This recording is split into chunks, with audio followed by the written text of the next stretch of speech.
Como les había comentado, nos habíamos quedado que Abraham Lincoln no quería la confrontación entre el norte y el sur. El presidente, recientemente electo presidente Abraham Lincoln, por el Partido Republicano, de hecho, prometió a los sureños que iba a respetar sus derechos de tener esclavos, pero aún así los sureños ya no querían pertenecer a la Unión, de tal forma que declararon su independencia y a continuación mencionaron que todas las fuerzas federales de los estados norteños, los Estados Unidos de América, debían salir de la región de los Estados Confederados de América. Por ejemplo, teníamos, como ya se mencionó en el video pasado, al fuerte Sumter, que se encontraba en Carolina del Sur, donde se consideraba una posesión de propiedad de los estados del norte, los Estados Unidos de América. Entonces el presidente Lincoln se negó a retirar sus tropas de esta región que se encontraba dentro de los Estados Confederados de América, de tal forma que las fuerzas de los Estados Confederados de América, sus fuerzas armadas, atacaron el fuerte Sumter, lo sometieron el fuerte a un sitio y obligaron a las fuerzas norteñas que ahí se encontraban a rendirse y a retirarse.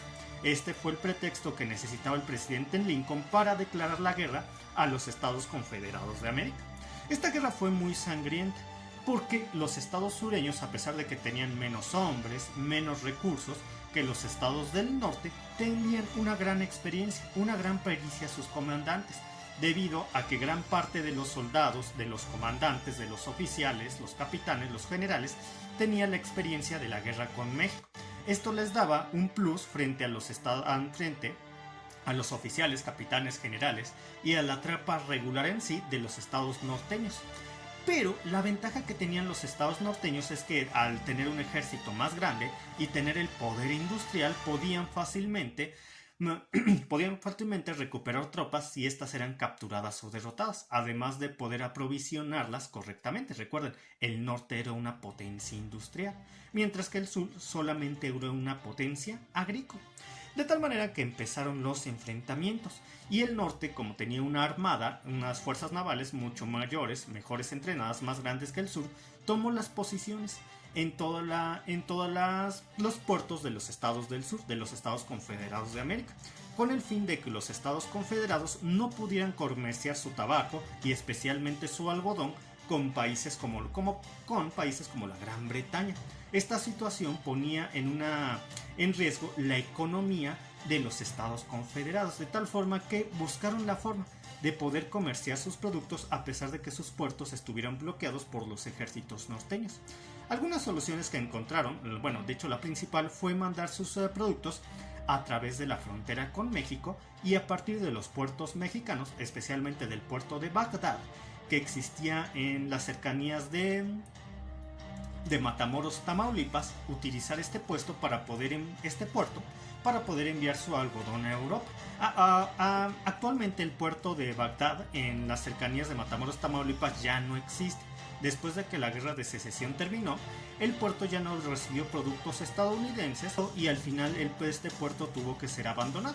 Y ahorita si lo encuentran en Wikipedia y todo eso dirá puerto actualmente abandonado. Pero es una historia muy interesante cómo el puerto de Bagdad en México sirvió a los confederados para que pudieran mandar sus productos a Europa. Aunque no lo hacían obviamente de la misma intensidad que lo hubieran querido si todos sus puertos no hubieran sido bloqueados por las fuerzas de los Estados unionistas. Entonces empezaron los combates muy agrios, muy duros por cierto. Lo más curioso de la guerra de secesión desde mi punto de vista es que las capitales tanto de los estados norteños, Washington, como la capital de los Estados Confederados, Richmond, Virginia, estaban muy cerca entre sí. De tal manera que hubo varios movimientos durante esta guerra que duró desde abril de 1861 hasta 1865. Hubo dos intentos de los ejércitos confederados dirigidos por el general Robert Lee de tomar la capital de los Estados unionistas, Washington.